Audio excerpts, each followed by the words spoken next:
লক্ষ্মী ভাণ্ডার, অন্নপূর্ণা ভাণ্ডার এখন থেকে প্রতি মাসে ৩,০০০ টাকা করে মা বোনেদের অ্যাকাউন্টে ঢুকবে, জানিয়ে দিল অগ্নিমিত্রা পাল এবং মুখ্যমন্ত্রী শুভেন্দু অধিকারী।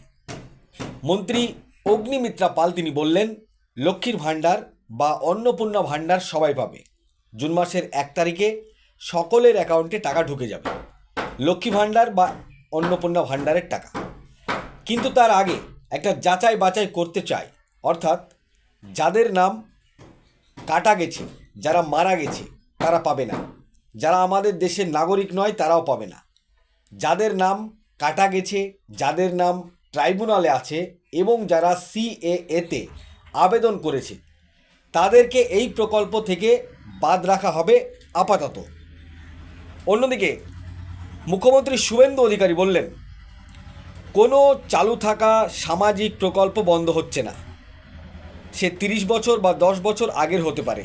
আমরা কোনো সামাজিক প্রকল্প বন্ধ করছি না, কিন্তু স্বচ্ছতার সঙ্গে সেগুলো হবে।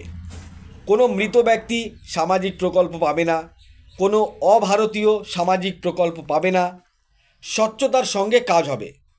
কোনো সামাজিক প্রকল্প বন্ধ হচ্ছে না, কোনো জনকল্যাণকর প্রকল্প বন্ধ হচ্ছে না, সাফ জানিয়ে দিলেন পশ্চিমবঙ্গ রাজ্যের মুখ্যমন্ত্রী শ্রী শুভেন্দু অধিকারী। কি বলেছেন বিস্তারিত শোনাবো আপনাদের। এই ভিডিওটি যারা দেখছেন ভিডিওটি শেয়ার করবেন, চ্যানেলটি লাইক করবেন আর সাবস্ক্রাইব করবেন। আই লাভ মাই ইন্ডিয়া, মেরা ভারত মহান। আপনারা দেখছেন আখেরিগঞ্জ নিউজ। সবাই পাবেন, যারা যারা লক্ষ্মীর ভান্ডার পাচ্ছিলেন সবাই অন্নপূর্ণার ভান্ডার পাবেন। সবই ডাইরেক্ট বেনিফিট ট্রান্সফারে হবে, কিন্তু দেবার আগে 1 জুন মাননীয় মুখ্যমন্ত্রী বলেছেন 1 জুন থেকে ব্যাংক অ্যাকাউন্টে ঢুকে যাবে। কিন্তু তার আগে আমরা একটি অ্যানালিসিস করতে চাই যে যাদের যাদের নাম কাটা গেছে তারা যদি কেউ পায় তাহলে তো তাদের পাওয়ার কথা নয়। যিনি মারা গেছেন তার তো পাওয়ার কথা নয়, যিনি আমাদের দেশের নাগরিক নন তার তো পাওয়ার কথা নয়। সুতরাং সেই অ্যানালিসিসটা হবে যে যাদের যাদের নাম কাটা গেছে তাদের মধ্যে কতজন লক্ষ্মীর ভাণ্ডার পাচ্ছেন, তাদের নাম কিন্তু বাদ যাবে। এবং আরেকটি মুখ্যমন্ত্রী বলেছেন যারা সিএ এর জন্য অ্যাপ্লাই করেছে এবং যাদের নাম ওই ট্রাইব্যুনালে গেছে তাদেরকে এর থেকে বাদ রাখা হবে আপাতত। কোন চালু থাকা সামাজিক প্রকল্প বন্ধ হচ্ছে না। কোন সামাজিক চালু থাকা প্রকল্প, এটা আমরা আমাদের কর্মসূচি প্রচারকালীনও বলেছি।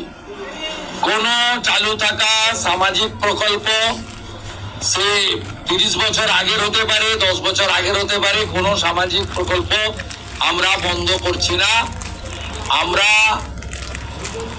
পেপারলেস অফিসও করব, আমরা সমস্ত পোর্টালগুলোকে আপডেটও করব এবং সমস্ত বেনিফিশিয়ারি ডিবিটির মাধ্যমে, যেটা নরেন্দ্র মোদীজির নেতৃত্বে দেশের সরকার করেছে, ডাইরেক্ট বেনিফিট ট্রান্সফারের মাধ্যমে হবে এবং সবটাই স্বচ্ছতার সঙ্গে হবে।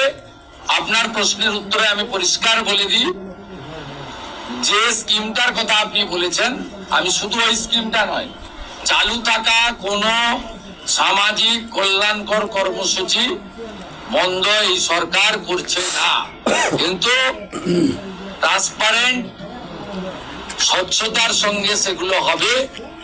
কোন মৃত ব্যক্তি তিনি কোন সামাজিক প্রকল্পের সুযোগ পেতে পারেন না, আপনিও বলবেন না পাওয়া উচিত না। কোন